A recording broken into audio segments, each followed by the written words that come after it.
Hello, welcome to Stagedoor Podcast number 5. Today, what are we talking about? So, wait, who are you? Well, my name is Emmett Hart. Well, my name is Pedro Espada. All right, what are we talking about? We're the hosts Yes. for this very fun podcast, all about music. So, I had an idea for something else to talk about, but as I was getting ready to come over here, I threw this shirt on. That's a cool shirt. I think so too. Yes. And I thought, hey, let's talk about influences. Were you at that concert in 1975? That's not very nice. I was only 8 at that time. Oh. But I wish I was there. I mean, So, some of the biggest bands of all time are obviously our influences. Yeah. Your influence is like right here. You do not know my influences, Okay, sir. go for it. My first influence? Yes. Okay. It was also my first love, which is weird. Hey, it's 2024. You can love who you want. So my first experience, with music. Right. My sister had the record for Xanadu.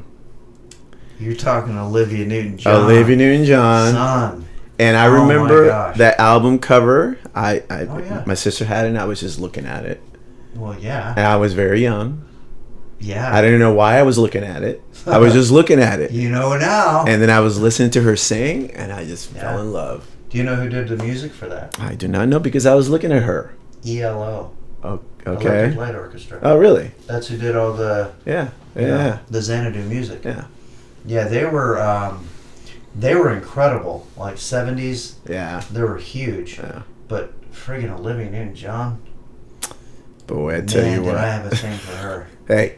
And then hands off. they're right here. I promise I'm not doing it right now. When she did the Grease soundtrack. Oh yeah. And she was so cute, and then at the end she got like kind of slutty. Yeah. Yeah, I wasn't mad about that at all. And then 1980.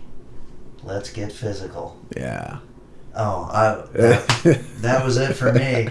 I love you, Olivia. Marry me. So that was kind of like an influence. That's the first, for me, the first kind of intro to music, because I really wasn't into music, when I was very, very young. So really, that's all I was listening to. Well, subconsciously, though, you were actually listening to great music. Yes. But your eyes were looking at Olivia Newton-John. Absolutely. Absolutely. Which makes perfect sense to me. So where did you go from Olivia? Let's see this transition. Olivia. Well, really, it was all my sister's, because my sister's 5 years older than me, so she had records. I didn't have anything. Cause, I wasn't I was playing with cars and stuff and naked dolls. Don't ask. They were action figures. They were my sister's naked Barbies. Oh, well, that's different. Yeah, you strip them off and then you do all kinds of cool stuff with them. Yeah, you get Tester's model paint. Yeah. Try to make them anatomically correct. Not that I You did that too? Of course. I thought I was the only one doing that. Well, no. Hello. You see the pictures and you're like, oh, something's missing. So where'd you go from there? From there, that's where I first heard Journey. Like old Journey. So, but I had no idea. Like I didn't know like what rock music was. I was just listening to what she had, and so I was listening, but not really understanding what I was listening. Right. So you just know that there was a hook and there was something that that grabbed you. Yep. Exactly. That's really cool. I mean, I started off listening to oldies, like the American Graffiti soundtrack, the old doo-wop bands. Oh wow! These were people that actually sang. So did Steve Perry, obviously, and then a lot of old country music because that's what my parents listened to. I was the older sibling, so I just kicked my brother around. But yeah, then when I got into rock and roll, it was the Beatles and the Beach Boys, and I remember hearing something. I don't remember which song it was, but it was something by the Beach Boys. And it just really, just the way the guy was playing, I didn't find out till much, much later that it wasn't Dennis Wilson playing. It was Hal Blaine from the Wrecking Crew. If you ever get a chance to watch the documentary, watch it. That was the studio musicians that basically played on every hit from the 60s all the way through the 70s. But I still liked picturing Dennis Wilson. Like, Surfer guy ended up drowning. What? Yeah. That's ironic. So says Alanis Morissette. So do you know who Steve Perry's influence was? I do. I'm trying to remember the guy's name. I know. Wait. No. I'm not good under pressure. Don't do this to me. Okay, give me the name. Otis Redding. No, that's not the guy. Otis Redding? No. Oh, it was Sam Cooke. Sam Cooke. Well, they both. Sam Cooke. Very, that's very what it similar. is. That get them mixed up. Yeah. Well, you can definitely tell that's. Well, when you listen to some old Sam Cooke. Yeah. You're like. That's where you got that's it. Steve Perry. Yeah. Definitely. Yeah. Oh, yeah. Those old singers though, there was just something about. It wasn't about the money. That's for sure. You can look all this stuff up and watch documentaries on that. Yeah. So you went right from Journey, and you just kind of stuck there until like Bon Jovi and Def Leppard, correct, and stuff like that. Yeah, pretty much. Yeah, it was. I listened to that, and I wasn't listening to it all the time. I was just here when they were playing, and then later on, in my early teens is when MTV was out, and I saw Jump from Van Halen. Mm-hmm. That's what really got me into. To rock. Oh yeah. Previous to that I was playing the trumpet. I was just doing all that. Not a lot of trumpet. No, there's not. Yeah. There's not. But you know what? I kicked ass on that trumpet. I bet you did. I played it for 9 years, and I was chair number 1. Look at you. And I got nothing out of it. You got to say that you played trumpet. I played trumpet, chair number 1. Well, I went from the Beach Boys to the Beatles, and then I took a huge leap. A good friend of mine had the 2112 album by Rush. Ooh, yes. So he put this on, and it just starts off with this whole overture, and then it goes to the Temples of Syrinx, and I was just beside myself. Now, were you playing drums? I had just started the snare drum. I started playing snare drum in the 7th grade. So in high school, like a band. It was music class, and you pick an instrument. Yeah. And it was either going to be trumpet. The trumpet or the drum, yeah. Or a snare drum. Yep. And I'm like, I don't want to blow anything. No, still don't. But I figured, I could make some noise with the snare drum. Yeah. And then I went right from that to Rush, and I was just like, okay, I got to learn how to play this stuff. You really got to learn. And back then, when we're learning songs, wasn't like now where you can pause and no YouTube. Uh-huh. You imagine, you youngsters, you are so lucky. We used to have to take the needle off the thing and put it and hopefully get it close to the same area. Yeah. So that's how we had to learn songs. But went from Rush, then I got into Ozzy and Whitesnake, which really got me into playing double bass with Tommy Aldridge. And I was fortunate enough to meet him a long time ago when I was much smaller and my hair was darker. But he's, I would say Tommy Aldridge, Neil Peart, Steve Smith. Those are probably the big 3. So really Rush got you into the drumming? Rush got me into playing the kit. Oh, the full kit, yeah, right. So the same friend of mine, his dad was a big band jazz drummer. Oh, okay. So that was your jump from the snare to the full kit. Yeah, it was just like I was screwing around. You could have taken something easier like Rat or something. Why did you guys jump straight to Rush? I don't know. But I mean, like I said, I was screwing around with the kit. Yeah. In a very small capacity, just playing the Beatles and the Beach Boys, just trying to learn the beats, and then all of a sudden it's dun dun. Yeah. Dun dun dun dun dun. I was like, oh. It was overload, but it was amazing, and I still think he's one of the best drummers who ever lived. Not just rock and roll, but just in general. So, but you never really deviated from like the rock and roll. I did not. I started playing the drums, and my dad got me a drum kit, and I just basically just jump into it, Sure. And I remember setting up in the garage and playing the what is it, Too Fast for Love, Motley Crue album. Is that the first album? I would play that album over and over, over and out. It's Motley Crue is easy to play. It's not that difficult, but I was learning all the tricks. That's really what I was learning and playing, trying to do their tricks. So once I started, I got stuck in the '80s and just picked up every single band back then. There's some great drummers. I mean, Tommy Lee was a great drummer. Yeah. That's how I learned how to twirl my stick. There's the Looks to Kill video. Yeah. Because that's right on the. So he does this. On episode number 3, you say you brought your sticks to the concert to show him that you could do the twirl. I had it recorded on a beta machine, and I would stop. This is how you had to do it back in the day. Stop, rewind, stop, play. Stop, rewind, stop, play. Forever. Just trying to learn how he did that, because, as he just said, we didn't have YouTube. We didn't have any kind of reference. It was just look and learn. So it was just... I mean, now, obviously Steve Perry, anybody that's seen you perform knows that Steve Perry is your biggest influence. Yeah. Well, like growing up, I didn't really have, because I just kind of jumped into the music. Right. I played. I was playing in bands, in school band with a trumpet for so long, and then I just jumped into rock, not really knowing anything. So I didn't really. Did you ever play Xanadu on trumpet? I'm sure I probably did. I don't remember right now, but. Interesting. Sorry, go ahead. Yeah, so I just, I jumped into rock music. Right. But I didn't really have an influence. I liked all the bands that were, Bon Jovi, Raz, Skid Row, all those bands. But, there was nobody really that I was like, oh, yeah, until I started singing.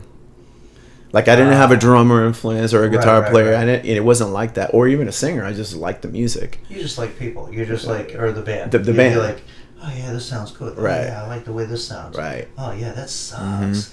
Or whatever. Yeah. I mean, obviously I like Tommy Lee because of his showy player, but I wasn't like inspired by him or anything like that. But when I became a singer and I realized how difficult it was to sing, then I really started to listen to all the singers. Yeah.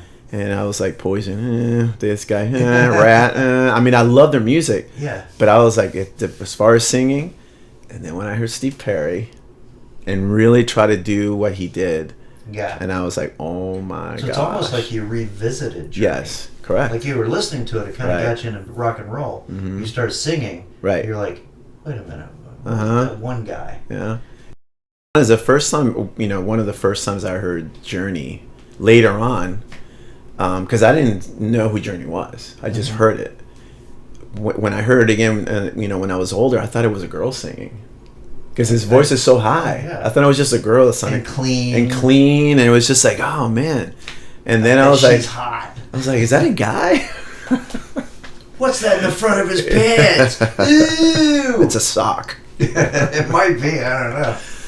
Yeah. So then then of course I had to learn everything about Journey, and that's when I became a huge Journey fan. Right. The more I sang and like Tony Harnell and all those singers, back in the 80s, I was like, oh my gosh. But Steve Perry, to me, he's an alien. I just, back then, on his heyday, wow. Well, yeah. We've been, talking about YouTube. You can go on YouTube now and hear his isolated vocals. Yeah. I think I've sent a couple to you. And you listen to it and you're like, wait a minute. That dude's just in, like, the vocal booth. Yeah. Just it's like nothing. No, just effortless. Well, you had an opportunity before you bought this house. You were living in Apopka. And you just happened to find out through sources that the guy living across the street, like you could look through your little blinds and be a stalker. Yeah, and I'll find a picture of my old house and like in Google Maps and kind of show you where I live. Yeah. So but it was none other than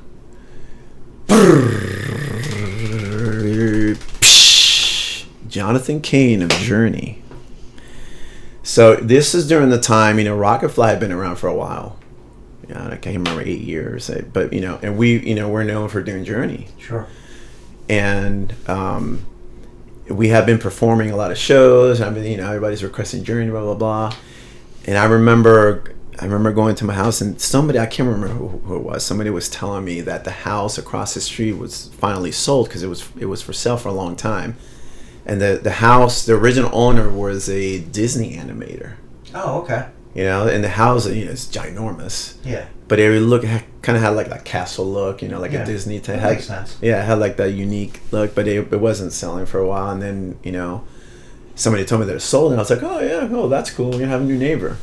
And then I find out that it's Jonathan Cain, and I was like, that name sounds familiar. You're like, huh. Jonathan Cain. I was like, he's got the same name as the guy from Journey, and I didn't even think anything about it. Right. Well, didn't you find out that it was actually his wife's name that came up? It was like Dr. whoever Cain. That's who bought it, and her husband Jonathan or something like that. Well, his wife is Pamela White. Right. Pamela White, right? Is that her name? She's a spiritual advisor for Trump. Yeah, and they they live over here in Apopka. That's where my old house was, and they have a church over there or whatever. But yeah, so I mean, when I realized, and it was really the journey, I couldn't believe it. I was like, "There's no way." I remember it's impossible. I mean, I'm in freaking Apopka in Florida. Nobody has a hillbilly town, right? Yeah.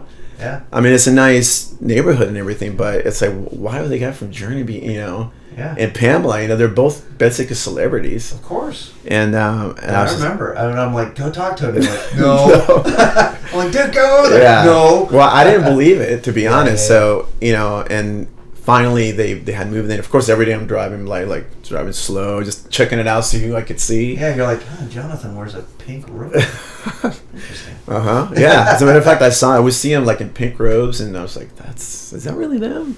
I wasn't really sure, but sure enough, it's Jonathan Cain that actually moved across the street. Unbelievable. And what are the odds of that? And it took you selling your house for you to finally go over there. Yeah, so finally, I sold my house, and the last day, I was cleaning the last thing in the garage. I was like, okay, it's now or never. It's it. That's now or never. It's like, I'm going to go up to the front door, and I'm going to knock on the door, and I'm going to say... You faced your fear. That's it. And I looked like shit. I was like, I think you were doing yard work or something. No, you were moving boxes. That's what I'm saying. I was moving. Yeah. So I was all sweaty. I hadn't shaven a week. And my hair is all messed up. And, anyway, I was a mess. I looked like a long guy. After a long day. Probably answered the door and went, that way. But I was like, I was tired. I said, you know what? What's the worst that can happen? Your guard was down. And my guard was down.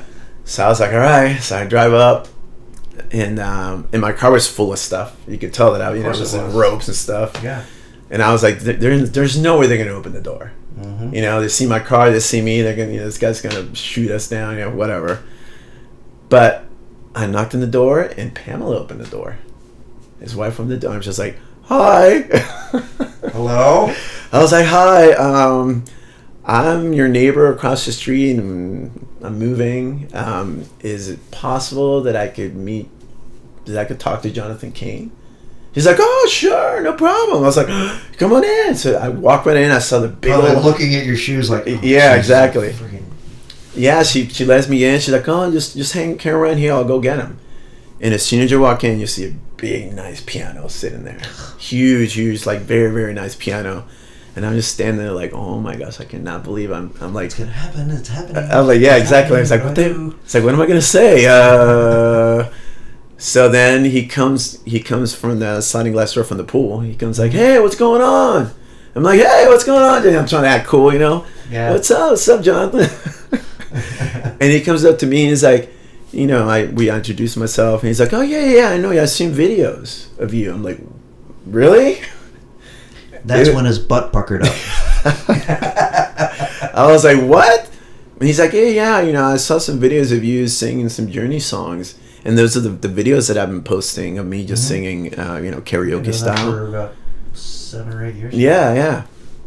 And I was like, oh, wow. And then that really kind of broke the ice. Yeah. And he was very, very down to earth, very, very nice. And we just started to talk, right. you know. And we're talking about, you know, in front of his piano. And I asked, can I take a picture? You know. He's like, oh, sure, let's do it right here in the piano. And I'll post a picture. And then we continued to talk. And then, you know, I told him, you know, I don't want to take too much of his time, blah, blah, blah. So then we walked outside and we talked for another half hour.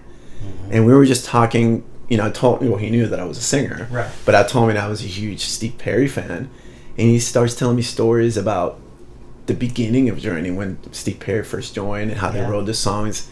I can't even remember. I mean, I was so in, like, I was just, you know, he's just telling you what he's heard. Correct. Because he wasn't in the band at that Correct. time.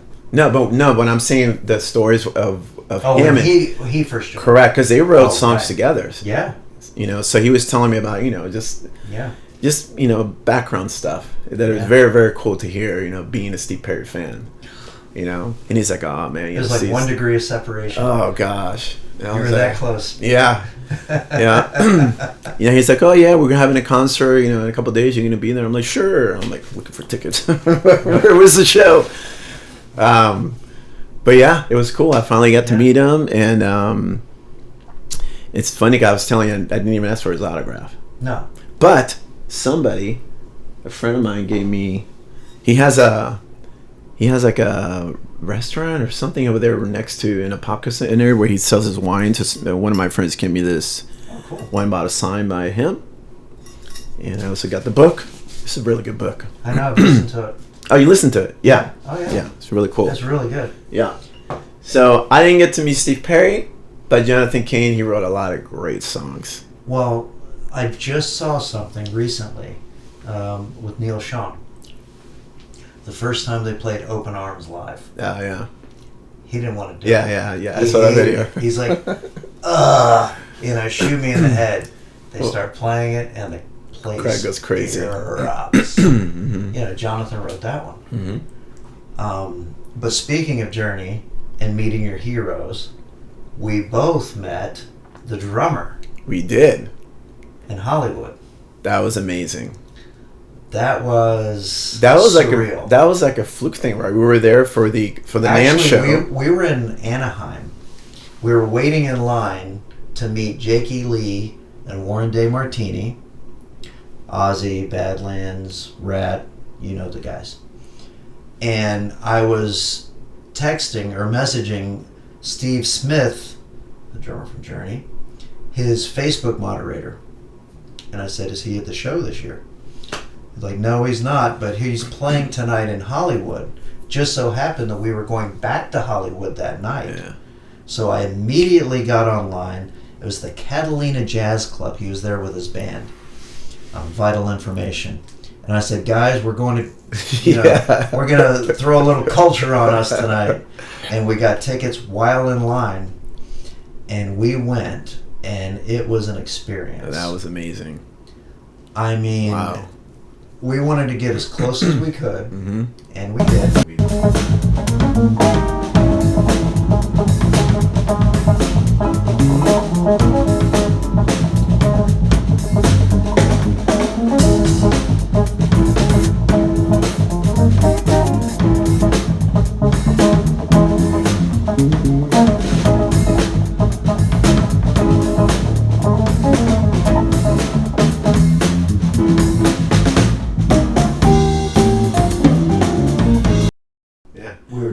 Yeah, I mean, the stuff he plays in Journey is great. I mean, it's amazing. But you could tell he's like holding back, you know, because it's just rock and roll. It's supposed to be basic.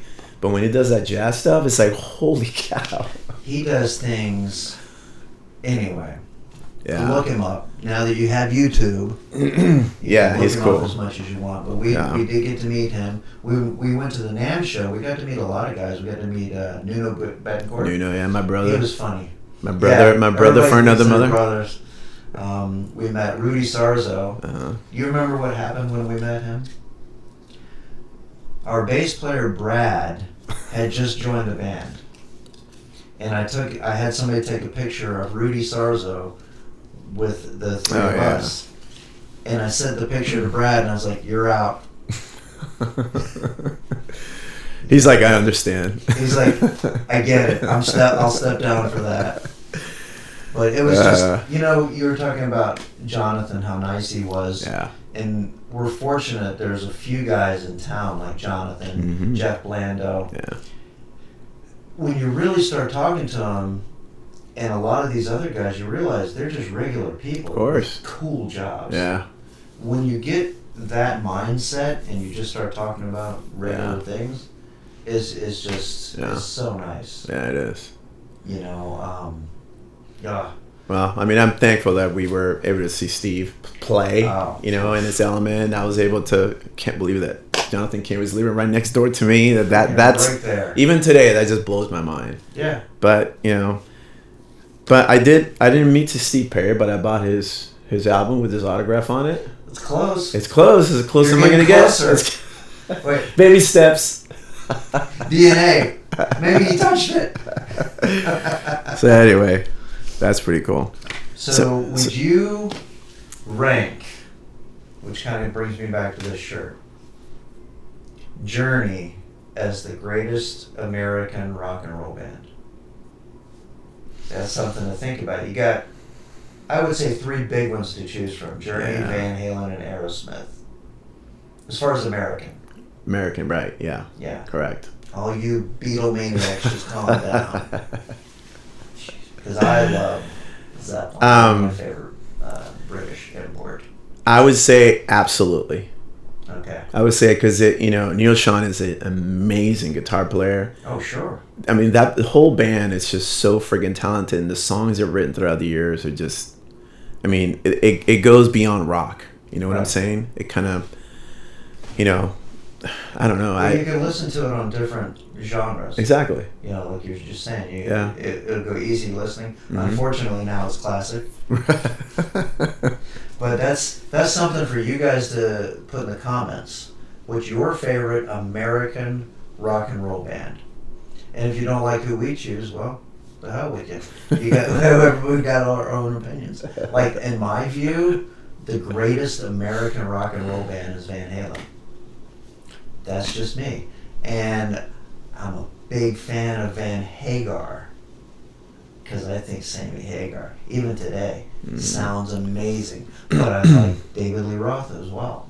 Yeah. I think that David Lee Roth led Van Halen band is the greatest American rock and roll band. I think David Lee Roth is the greatest frontman. Frontman. Not the greatest singer. Right. When he was on, though, he sounded good. He's an entertainer. Like, he made that band. He definitely made that band shine. Yeah, of course. Yeah. I mean, he could have gone out and taken a crap on stage. Yeah, and my God, I forgot to put the lyrics. I mean, he did that a lot. Yeah. He was so. You mean I can do that? Yeah. I can? Yeah. Oh. He didn't say lyrics. My bad. He was drunk, so he said words. Oh, words. I forgot the fucking words, man. I'm too nice then. I just make up shit. That's all. Okay. Yeah, I hear it. There was what song was that? We did that last night. Oh yeah, it was. Oh, it was a Billy Idol. I said. It's always Billy Idol. It is.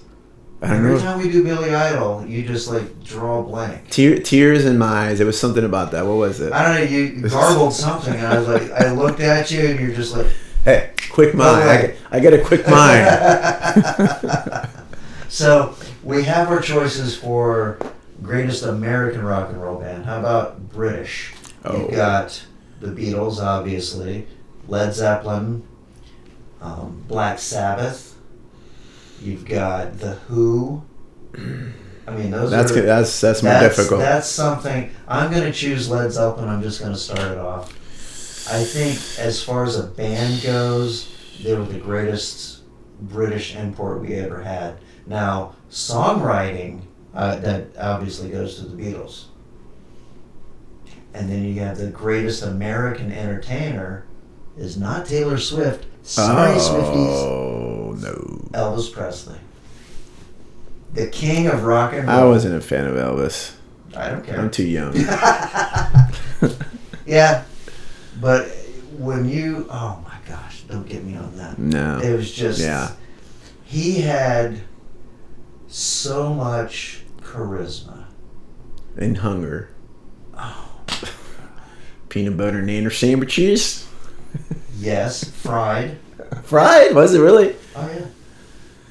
He had a private jet. He used to fly to, I think, from Memphis. I think he flew to New Orleans or somewhere like that just for steak. Hey, we got the money. Why not? Hey, you got that jet. You're going to take a flight. Of course. So that's what we like to talk about. We like to talk about our influences, what our opinions are on the greatest rock and roll bands of all time, and we want to hear your thoughts on that. They're going to be wrong if they're different than ours, but we want to hear them anyway. And don't forget to like and subscribe. That way you can keep up with us. Yes. You got anything else? No. Okay. I think we're good. I think we're good. Thank you. You guys had a good time. And it was entertaining. Bye.